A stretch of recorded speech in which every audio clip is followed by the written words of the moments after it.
Hey, you seen that thing on TikTok they do? It's something weird like that. Did you ever see that weird thing? I don't even understand it, but I saw it on TikTok, so it must be real.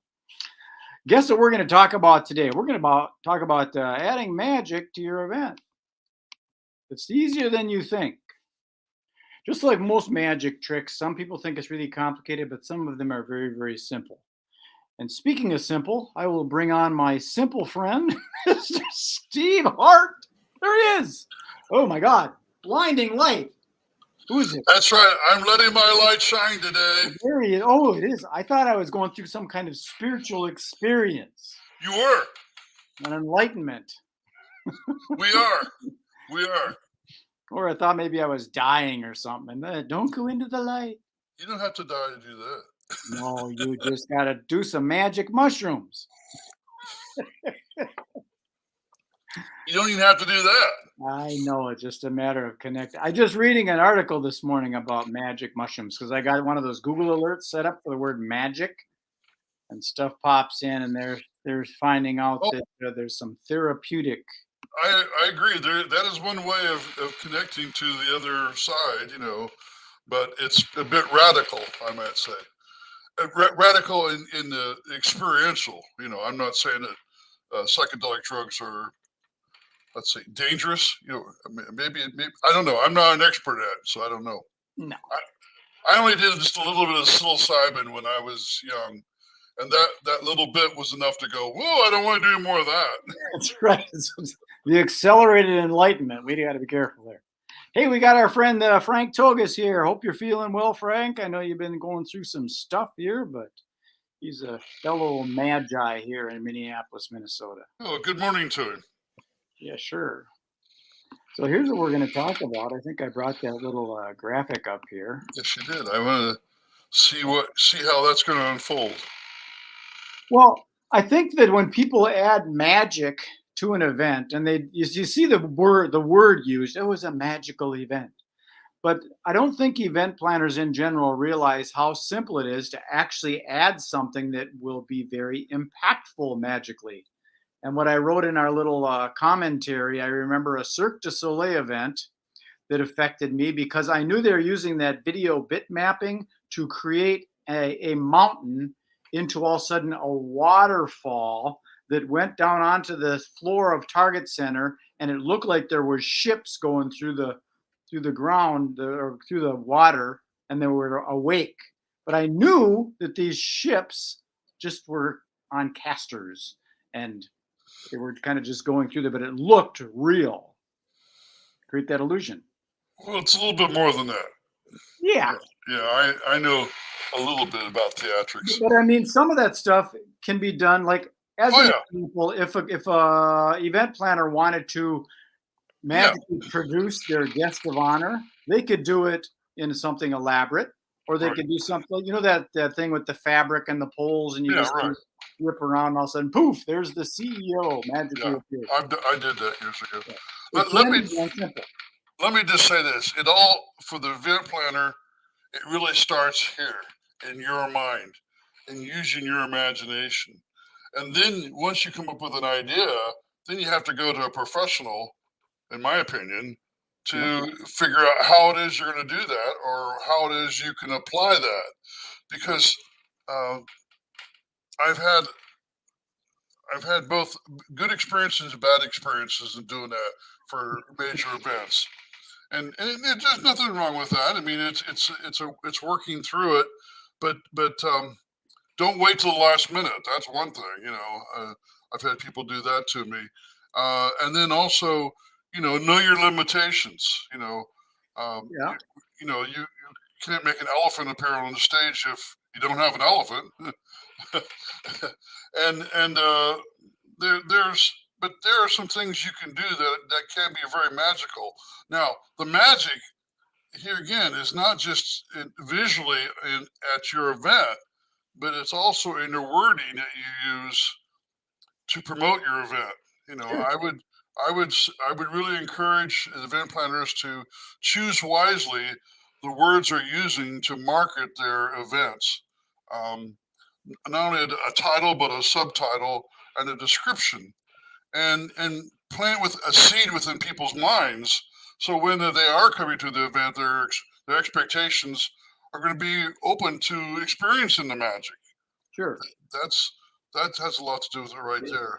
Yeah, and in that copy, like you mentioned, sometimes you got to be careful when you're outsourcing to other people so they understand what your vibe is. Like as an example, if you're doing like a Christian fellowship and the magic of meeting Jesus, and they outsource to somebody that is more metaphysical, and they start using the word magic with a J and a K, that might be a disconnect in your audience. You know what I'm saying? Definitely. Yeah. Like you mentioned before, the good and the bad. Here's what I'll just openly admit: I had a bad one where someone wanted me to produce a penguin. I didn't have a penguin, so I used a costume character, and then what I did was just used a flash pot, and they just stepped out into the smoke from a closet, and poof, it Okay. looked very good. However, my experience was not there, where I think you should use a experienced veteran that's had this situation before, and I didn't get it cleared with the hotel, and the smoke from the thing triggered the smoke alarms. Oh. Showed up. So that was a mistake on my part as a young budding entrepreneur. Wow. How When I was embarrassing. when I was Yeah. in my 20s or something like that, I didn't see it through, and I had a chaotic Yeah. experience, but a memorable one. Yeah, well, that's for sure. That's for sure. Yes, you got to plan these things out. Yeah, it's best to plan them out and get someone with some experience. Um, yeah, you can sometimes get the same effect by just using what they call an air cannon. CO2, where you shoot confetti or streamers into the air, Right. or with lighting and fabric, moving like this. You can make it look like there's fire. And then you got your smoke machines that do not trigger a smoke alarm. Right. So yeah, there are things that you can do to make it look magical. But So there's your experience showing through. I got my wallet here that I've used at events before, and you got to be careful when you're doing these certain things because it creates that illusion of fire, but it's not really fire; it's the illusion of fire. And I that's swore I saw some fire there. People would swear that the magic happened, but sometimes it's an illusion. Sometimes it's real fire. Exactly. I've had experienced that too, where I burned myself, and that's why with things these days you got to be really careful with that. With all the the rock bands that were doing all the cannons and all. There have been terrible stories. Yeah, so they've scaled that back and used, like what you said, confetti, or they can do it with lighting and, like I said, fabric and a fan, and it looks real. It creates that illusion in the mind of the fire that's not even there. Mm-hmm. And you don't always need. You can do a lot with lighting. You can do a lot with creating some illusions that. But they're some of it's technical stuff that you have to know the secrets to. Right. So, and it doesn't have to be, here again, it doesn't have to be something like for an event. It can be as simple, if you want to add some magic to your event, it can be as simple as giving everybody at the table a small magic trick. Sure. And they have to learn the trick and then show it to the person next to them, to show the people at their table. It could be something like that. It's an interactive type thing. It's the point is it's a concept thing about introducing something unique to your event. And that's what people are looking for. They're always looking for something different. I know where they can get some of that stuff too. There's a dollar store on the internet called the Dollar Store Magic Trick. Yeah, right. Yeah. I don't wholesale, but I probably work out a deal if somebody had a big enough event, Yeah. So those just go to that website and look at some of the ideas there, and think about how you could do that. I mean, the whole point is to make your event interactive, to get people to open up and to communicate. Once you give them a platform or something to interact with, then they begin to open up and and communicate and get to know each other better, and it turns the event into something more of value for them because of the experience they have. When they go home, they go, "Wow, that was great! I had a great time talking to so and so. I didn't even know him until I went to the event." You know, yeah, everything doesn't happen has to happen on stage. You know, Right. I've done events where they had hired me to go from table to table to do a little bit of magic to help break the ice. Everything from weddings to banquets to conventions, and so yeah. But it's here again. I'm going to stress the fact. I got somebody trying to call me. Forget that. Goodbye. Stress the fact that the magic is more than just a visual effect.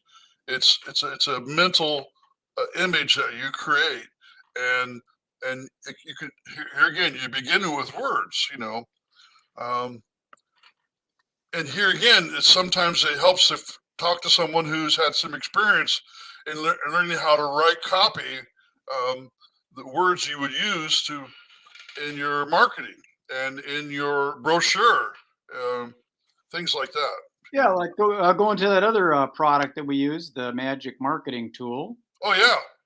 Also, we call that our magic deal. That if you want to do a scannable QR code on a postcard invitation where they can actually experience a magic trick and then maybe learn the secret at the event.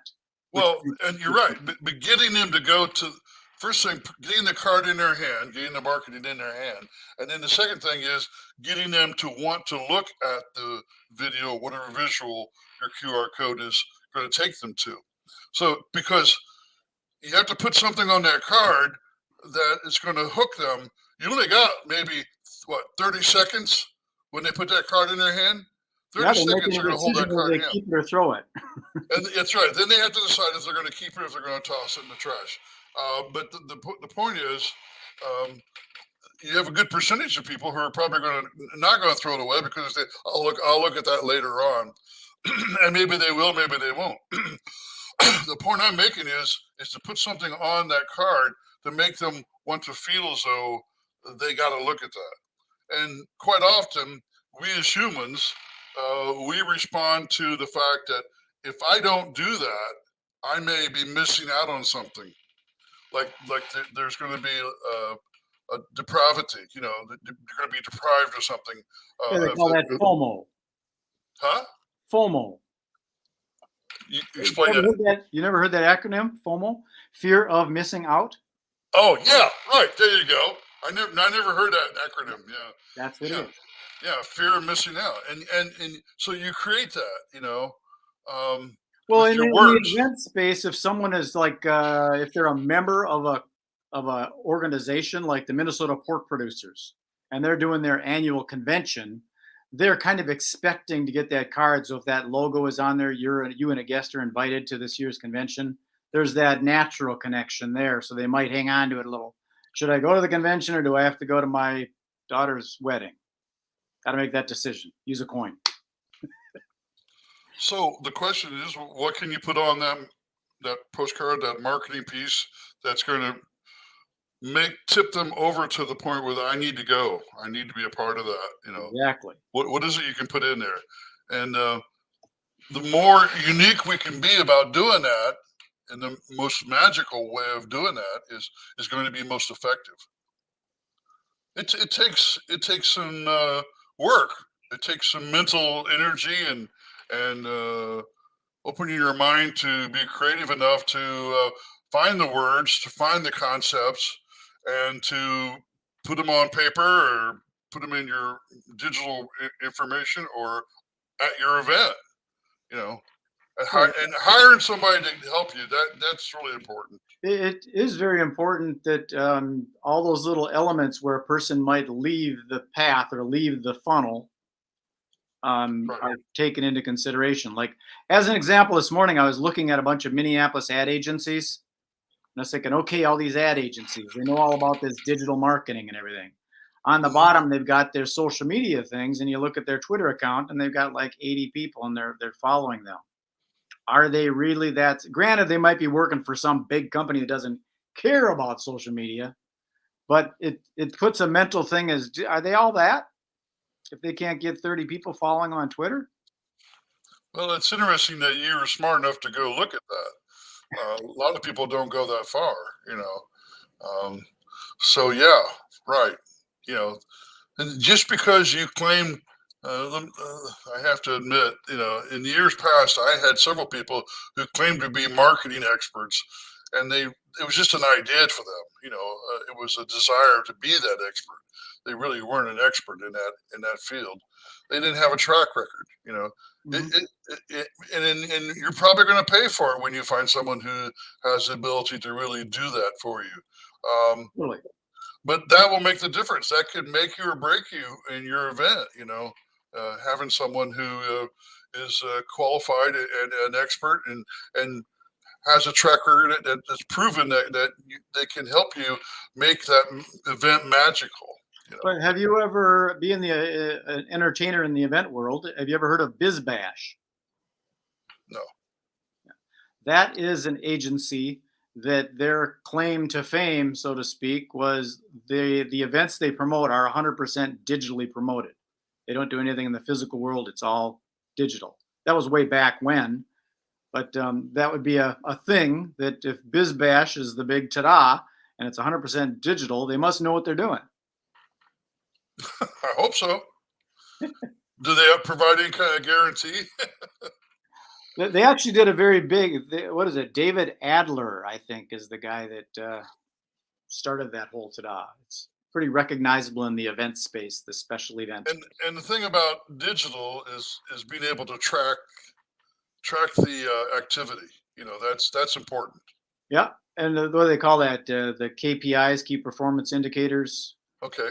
that kind of stuff. And to me, all that split testing and all that, bottom line, it comes to, do they show up at the event? Well, of course. That's the bottom line. I don't Of care how course it many is. followers you got. You can have 100,000 Yeah, followers, and right. they're Yeah. all from Singapore. It's not going to matter much here in Minneapolis. Mhm. Mhm. Unless, of course, you're the Mall of America where they bring them over in boatloads. Well, but see, the Mall America, is it still there? Oh, yeah. Okay. Yeah, I was there. It's a very magical place. You know, it's Mhm. you know, it is an attraction. It's a destination point, and to be able to create that takes a huge amount of energy and money and time to create that.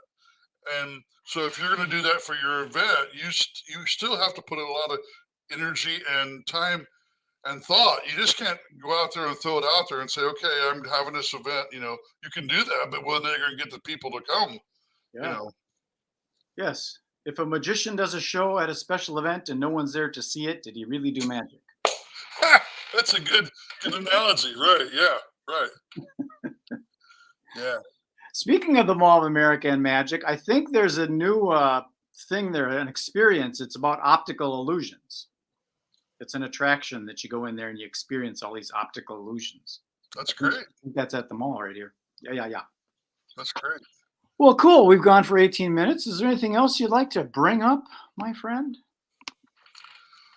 I would say hire me, but I'm now moving away from doing a lot of the major corporate stuff.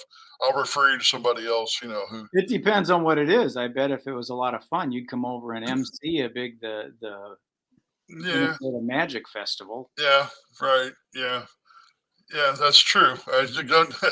Yeah, if you give me enough incentive to want to do it, I'll do it. But I I send a I Greyhound bus I down to the do festival. have fun doing what I do.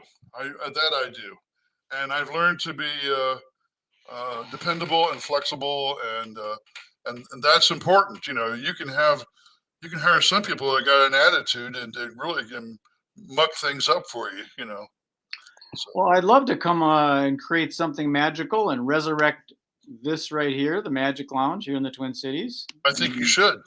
Then we'd hire our friends over at Lindbergh Productions to do some video and live stream it out to the world at the Magic Universe. Video is very important. Video, the right kind of video sells. because it can draw you in emotionally and visually and mentally. It creates an image. So I use a lot of video. Yep, it gets that the emotions going. You got the tactical, the keys when you're pushing the buttons, and then you got the audible, and then you got the visual. They don't have the olfactory or the sense of taste yet, but they're working on that. Well, sometimes the mind can fill that in for you. Frank likes what we're talking about. It's a good show, guys. Thank you, Frank. Thanks, Frank. So there you go, Steve-O. I'm going to pop Alrighty. in the green room. We'll chat more about this. Maybe we said something wrong and we have to go back and edit it and take it out. I don't think so. Later. Okay. See you next week. Oh, it's always fun talking to that gentleman. Him and I connected on LinkedIn years ago, and I connected mostly for the the magic and the metaphysical self-help, that kind of thing. Betterment, self-betterment. And then we became friends and we do this show. So there you go, Kokomo. I'm going to sign this off. Peace, love, and happiness. This is MagicBrad signing off. Be good, be kind, be nice. And by the way,